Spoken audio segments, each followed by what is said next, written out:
पाकिस्तान एक ऐसे मोड़ पर खड़ा है जहां मौसमियाती तब्दीलियों की शिद्दत ने मुल्क की जुग्राफियाई, माशी और समाजी जिंदगी पर गहरे असरात मुरतब किए हैं।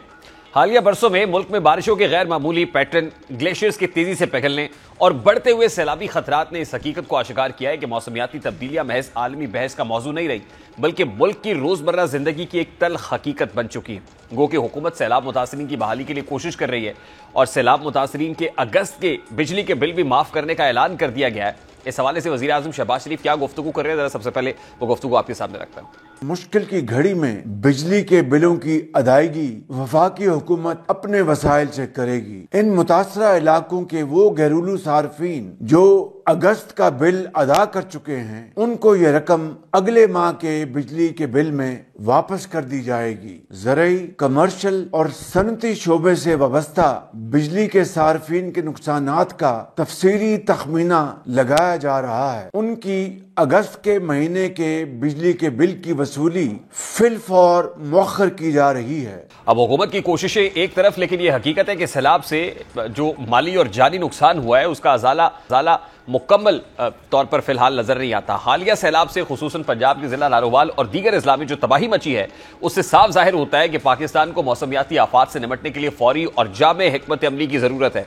अब नारोवाल में दरियाए रावी और मुहलिका नालों में आने वाले सैलाब ने लाखों एकड़ ज़रई ज़मीन को तबाह कर दिया है, जिसकी वजह से न सिर्फ किसानों की माशी हालत मुतासर हो रही है, बल्कि मुल्क की ज़रई पैदावार को भी शदीद धचका लगा है। धान, गंदम, दालों और दीगर फसलों की तबाही ने ज़रई मईशत को ऐसा नुकसान पहुंचाया है कि लाखों खानदान कर्जों में फंस चुके हैं। किसान न सिर्फ अपनी फसलों को बचाने में नाकाम रहे हैं, बल्कि अपने रोजगार के लिए बुनियादी वसाइल भी खो बैठे हैं। ये सूरत हाल पाकिस्तान की ज़रई खुद कफालत के लिए एक संजीदा खतरा है, क्योंकि ज्यादातर आबादी का इन्हिसार ज़राअत पर है और सैलाब की तबाहकारियां इस निज़ाम को कमजोर कर रही है। सैलाब जब किसी इलाके में आता है तो इसका सबसे बराह रास्त असर जमीन पर पड़ता है, क्योंकि पानी का एक वसी हजम अचानक जमीन पर आकर न सिर्फ सतह को ढांप देता है, बल्कि जमीन की साख्त में भी गहरे नुकूश छोड़ता है। सैलाबी पानी की जबरदस्त रफ्तार और दबाव से जमीन की ऊपरी तय, जो कि जरखेज मिट्टी और खेतों का अहम जुज होती है, बह जाती है या खराब हो जाती है। इस अमल को मिट्टी के कटाव का नाम दिया जाता है, जो कि फसलों की नशोनुमा के लिए नागुज़ीर जमीन को नाकाबिले काश बना देता है। इसके अलावा सैलाबी पानी के साथ आने वाला मलबा, पत्थर और कीचड़ जमीन पर जमा होकर इसे सख्त नाहमवार कर देता है, जिसकी वजह से खेती बाड़ी के लिए जमीन की तैयारी मुश्किल हो जाती है। मिट्टी की यह खराबी ज़रई पैदावार को नुमाया तौर पर मुतासिर करती है और किसानों के लिए माली नुकसान का बाइस बनती है। सैलाब के दौरान ज़ेरे ज़मीन पानी की सतह भी बुलंद हो जाती है, जिससे ज़मीन में पानी की ज़्यादा मिकदार जमा होती है, जिसे सेचुरेशन कहा जाता है। यह हालत ज़मीन की साख को नर्म और कमज़ोर कर देती है, जिसकी वजह से ज़मीन के छोटे टुकड़े टूट कर बह सकते हैं। और ये सूरत हाल ख़ास तौर पर पहाड़ी इलाकों में ज़मीन के फिसलने या लैंड स्लाइडिंग के वाक़यात को बढ़ा देती है। सैलाब के बाद ज़मीन पर होने वाले असरात सिर्फ फौरी नहीं होते, बल्कि ये लॉन्ग टर्म भी होते हैं, जो इलाके की ज़मीन की हयातियाती और कीमियाई हालत को बदल देते हैं। सैलाबी पानी में शामिल केमिकल, आलूदगी और नमकीन पानी ज़मीन में जज्ब हो जाते हैं, जो ज़मीन की ज़रखेज़ी को मुतासर करते हैं और ज़मीन की कुदरती तवाज़ुन को बिगाड़ देते हैं। इसके अलावा पानी के अंदर मौजूद आलूदा मवाद, कीड़े या फिर जो अद्वियात हैं, ज़मीन की मिट्टी और पानी के ज़खायर को जहरीला बना देते हैं, जो न सिर्फ फसलों बल्कि इंसानों और फिर हैवानों की सेहत के लिए भी नुकसानदेह होते हैं। मिट्टी के साख्त में तब्दीली से ज़मीन की पानी रोकने की सलाहियत भी मुतासर होती है, जिसके नतीजे में फसलों की जड़ें पानी से या तो महरूम रह जाती हैं या इजाफी नमी की वजह से सड़ जाती है। अब सैलाब, जो फ्लैश फ्लड्स हैं, उसके जो आफ्टर शॉक्स हैं, आफ्टर मैथ क्या होगा, इस सारे मामले पर बात करेंगे। इस वक्त एक्सपर्ट डॉक्टर आसिफ जावेद साहब ने भी ज्वाइन किया है। अस्सलाम वालेकुम डॉक्टर साहब, बहुत बहुत शुक्रिया आपके वक्त के लिए।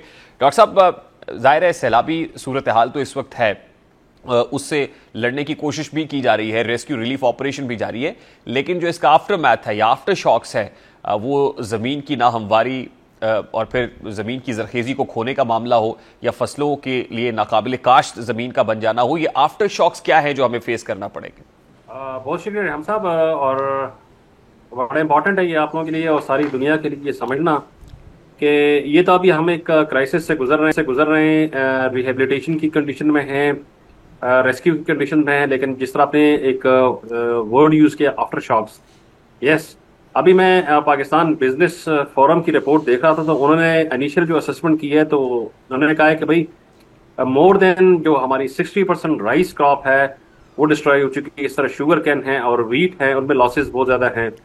अगर आप वर्ल्ड बैंक की रिपोर्ट देखें 2022 फ्लड्स की, तो तकरीबन कोई $15.2 बिलियन का लॉस हुआ था एलोन फ्रॉम द फ्लड।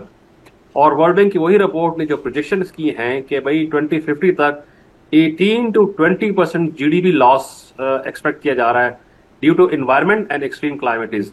तो ये चीजें बड़ी इंपॉर्टेंट है। अभी अभी हमारे पास ये टाइम है कि अभी हम पॉइंट ऑफ नो रिटर्न पे नहीं पहुंचे। गवर्नमेंट ऑफ पाकिस्तान जिस तरह भी देखें क्लाइमेट ड्यूल इमरजेंसी डिक्लेयर कर दी है, क्लाइमेट पे भी और एग्रीकल्चर में भी। That's a very good step I personally believe. और उसमें मतलब उन्होंने फोकस किया है कि long term management, obviously rescue और rehabilitation should be the priority of the government initially, लेकिन लॉन्ग टर्म जो मैनेजमेंट है नेचुरल रिसोर्सेज की, इंटीग्रेटेड वाटर रिसोर्सेज मैनेजमेंट की, वो उसका पॉलिसी का हिस्सा है, उसको इमरजेंसी डिक्लेयर किया। So this is a very good step. देखिए जो एक्सट्रीम क्लाइमेटीज है, आप इस पूरे साल को देखें तो पहले फॉग, उसके बाद हेल स्टॉर्म, उसके बाद आपके मतलब हेल स्टॉर्म इतने सिवियर थे कि कितनी गाड़ियां डैमेज हुई, इस्लामाबाद में कितना इकोनॉमिक लॉस हुआ। उसके बाद आप देखें तो एक मैसिव हीट वेव्स आ गई, Islamabad has recorded the highest temperature. और उसके बाद देखें तो अभी ये आपके बाद और क्या कहते हैं, क्लाउड बर्स्ट, फ्लैश फ्लड्स इन हिली एरिया, रिवराइन फ्लड्स और फिर अर्बन फ्लडिंग। तो नुकसान आपके सामने ही हैं। तो डेफिनेटली मतलब है अभी हमारे पास, तो हमें देखें देखिए ना डॉक्टर साहब, वो कहते हैं एक और दरिया का सामना था मुनीर मुझको, मैं एक दरिया के पार उतरा तो मैंने देखा, अभी तो एक और दरिया का सामना करना पड़ेगा। उसके लिए अभी से वो क्या, किस तरीके से हमें प्रिपेयर्ड रहना चाहिए, क्या तैयारियां करनी चाहिए, किन खतूत पे तैयारियां होनी चाहिए? हमें जैसा मैंने आपको कहा कि जिस तरह गवर्नमेंट ने डिक्लेयर कर दिया है ड्यूल इमरजेंसी, इसका मतलब ये है कि हमें इंटीग्रेटेड वाटर रिसोर्सेज मैनेजमेंट की तरफ जाना पड़ेगा। देखिए मल्टी फेसेड इश्यूज हैं, ये कोई ऐसा वेरी कॉम्प्लेक्स नेक्सस है, वाटर का, क्लाइमेट का, एग्रीकल्चर का, तमाम चीजों का, ठीक है ना। कोई सिल्वर बुलेट सोल्यूशन नहीं है कि मैं ये कह दूं ये आप कर दें। हमें हर तरीके से हर जगह पे फोकस करना पड़ेगा। हमें particularly integrated water resource management की तरफ जाना पड़ेगा, जिसमें वाटरशेड मैनेजमेंट आती है, जिसमें आपके रिचार्ज वेल्स आते हैं, जिसमें आपकी एफॉरेस्टेशन आती है, रिटेंशन वॉल्स आती हैं, छोटे छोटे कंजर्वेशन स्ट्रक्चर्स आते हैं और सोशल मोबिलाइजेशन आती है, तमाम चीजें। प्लस हमें बड़े क्लियर कट लॉज जो हमारे मुल्क के बने हुए हैं उनको क्लियरली इंप्लीमेंट करना पड़ेगा इन लेटर एंड स्पिरिट्स, जो फ्लड प्लेन रिवर्स के डिफाइन है ऑलरेडी और जो सेंचुरी से डिफाइन है। आप ये देखें ना, जो अभी राबी में फ्लड आया, चनाब में फ्लड आया, सुतलज में फ्लड आया। राबी का मैं बात कर रहा हूं तो क्या राबी का पानी मीनार पाकिस्तान तक पहुंचा है? नहीं पहुंचा। लिबर्टी मार्केट गया? नहीं गया। अरुण फ्लडिंग का पानी गया होगा due to weak drainage. Riverine flood नहीं गया वहां तक। पानी कहां तक रहा है? पानी तो अपनी हदूद में रहा है। हमने अपनी हदूद क्रॉस कर ली, हम पानी के रास्ते में चले गए, हमने वहां पर हाउसिंग सोसाइटी बना दी, हमने एग्रीकल्चर लैंड्स बना ली वहां पर जाकर। तो जाहिर सी बात है फिर उसमें तो वो पानी के रास्ते में आएंगे तो डेफिनेटली वो डिस्ट्रक्शन होगी। तो डॉक्टर साहब ये तो पानी हमें समझा पाया है, क्या कोई लेसन दे रहा है आपको लगता है, और हम वो लेसन ले भी रहे हैं? और जो आप कह रहे हैं कि मल्टी फेसेट इश्यूज है और मल्टी फेसेट ही स्ट्रैटेजी होगी, क्या वो स्ट्रैटेजी आपको ऑन ग्राउंड दिखाई भी दे रही है? देखिए मैंने कई मरतबा लाइव प्रोग्राम्स में कह चुका हूँ कि as a Pakistani nation we are very good at rescue and rehabilitation. हमारी आर्म फोर्सेज, हम, हमारे इदारे, बट अनफॉर्चुनेटली हम लॉन्ग टर्म मैनेजमेंट बड़े वीक हैं। जब ये सीजन आ जाता है एक्सट्रीम क्लाइमेट का तो वह सब हम डिस्कस करना शुरू कर देते हैं और फिर इस पर गवर्नमेंट भी एक्टिव हो जाती है, सोशल मीडिया भी एक्टिव हो जाता है, हमारे साइंटिस्ट भी एक्टिव हो जाते हैं, लेकिन फिर ये इश्यूज बैक बर्नर पर चले जाते हैं और कोई इसको डिस्कस नहीं करता, फिर अगले साल का वेट करते हैं, फिर उससे ज्यादा डेवस्टेशन हो जाती हैं।